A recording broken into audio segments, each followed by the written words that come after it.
भगवान विष्णु का स्वप्न। एक बार भगवान नारायण वैकुंठलोक में सोए हुए थे। उन्होंने स्वप्न में देखा कि करोड़ों चंद्रमाओं की कांति वाले, त्रिशूल डमरूधारी, स्वर्णाभरण भूषित, सुरेंद्र वंदित, सिद्ध सेवित त्रिलोचन भगवान शिव प्रेम और आनंदातिरेक से उन्मत्त होकर उनके सामने नृत्य कर रहे हैं।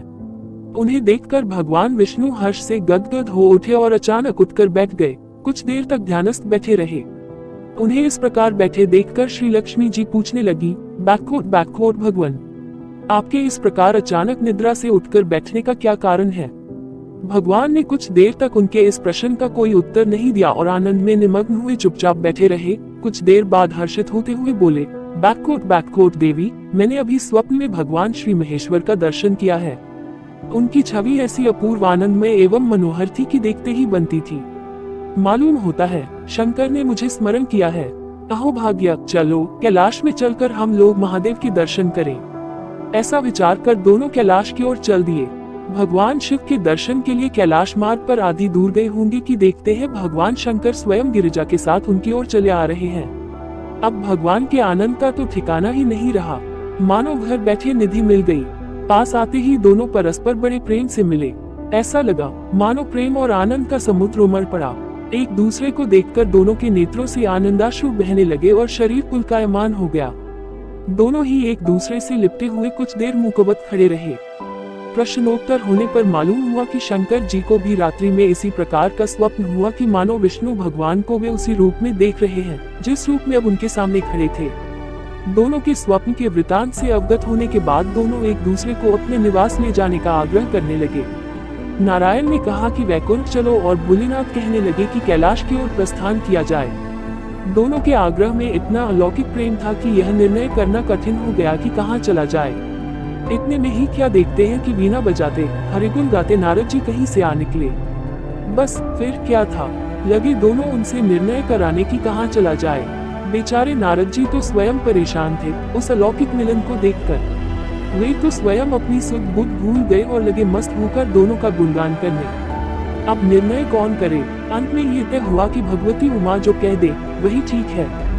भगवती उमा पहले तो कुछ देर चुप रही, अंत में वे दोनों की ओर मुख करते हुए बोली, बैकवोट हे नाथ, हे नारायण, आप लोगों के निश्चल, अनन्य एवं अलौकिक प्रेम को देखकर तो यही समझ में आता है कि आपके निवास अलग अलग नहीं है। जो कैलाश है वही वैकुंठ है और जो वैकुंठ है वही कैलाश है, केवल नाम में ही भेद है। यही नहीं, मुझे तो ऐसा प्रतीत होता है कि आपकी आत्मा भी एक ही है, केवल शरीर देखने में दो हैं। और मुझे तो स्पष्ट लग रहा है कि आपकी भार्याएं भी एक ही हैं। जो मैं हूँ वही लक्ष्मी है और जो लक्ष्मी है वही मैं हूँ। केवल इतना ही नहीं, मेरी तो अब ये दृढ़ धारणा हो गई है कि आप लोगों में से एक के प्रति जो द्वेष करता है वह मानो दूसरे के प्रति ही करता है। एक की जो पूजा करता है वह मानो दूसरे की भी पूजा करता है। मैं तो तय समझती हूँ कि आप दोनों में जो भेद मानता है उसका चिरकाल तक घोर पतन होता है। मैं देखती हूँ कि आप मुझे इस प्रसंग में अपना मध्यस्थ बनाकर मानो मेरी प्रवंचना कर रहे हैं, मुझे असमंजस में डाल रहे हैं, मुझे भुला रहे हैं। अब मेरी यह प्रार्थना है कि आप लोग दोनों ही अपने अपने लोक को पधारिए। श्री विष्णु यह समझे कि हम शिव रूप में वैकुंठ जा रहे हैं और महेश्वर यह माने कि हम विष्णु रूप में कैलाश गमन कर रहे हैं। इस उत्तर को सुनकर दोनों परम प्रसन्न हुए और भगवती उमा की प्रशंसा करते हुए दोनों ने एक दूसरे को प्रणाम किया और अत्यंत हर्षित होकर अपने अपने लोक को प्रस्थान किया।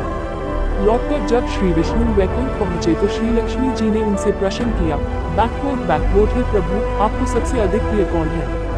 भगवान बोले, बैकवोट प्रिय, मेरे प्रियतम केवल श्री शंकर है। देहधारियों को अपने देह की भांति वे मुझे अकारण भी प्रिय है।